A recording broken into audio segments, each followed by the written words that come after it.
C'est une époque où l'on réfléchissait sans doute à deux fois avant d'aller se baigner dans la rivière Ardèche.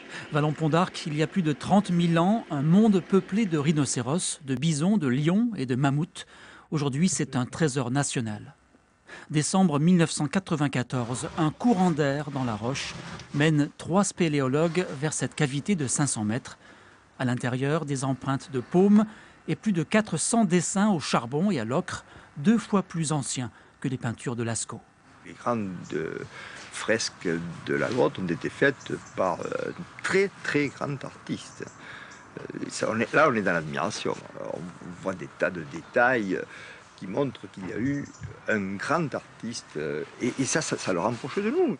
Chauvet, Brunel, Hilaire, les 3 découvreurs ont l'intelligence de préserver les parois et les sols de la cavité qui ne sera ouverte qu'aux seuls scientifiques. Le grand public, lui, se contente d'un documentaire en 3D. Nous entrons donc dans la grotte Chauvet, conscients de venir filmer peut-être pour la dernière fois. Une façon de rendre visible ce lieu inaccessible. Nous étions autorisés à tourner 4 heures par jour pendant 6 jours seulement. 3 techniciens, pas plus, avaient le droit de m'accompagner. L'an prochain, la décision de l'UNESCO serait une reconnaissance de ce lieu unique au monde. Avant Lascaux, il y avait des hommes et des femmes, il y a 36 000 ans, ont fait le premier trait culturel. Je ne pense pas une minute que l'UNESCO puisse ignorer le premier acte culturel qui fait que l'on passe de la nature à la culture. En 2014, une réplique exacte de la grotte devrait permettre aux touristes de se frotter à l'art préhistorique et ses animaux féroces.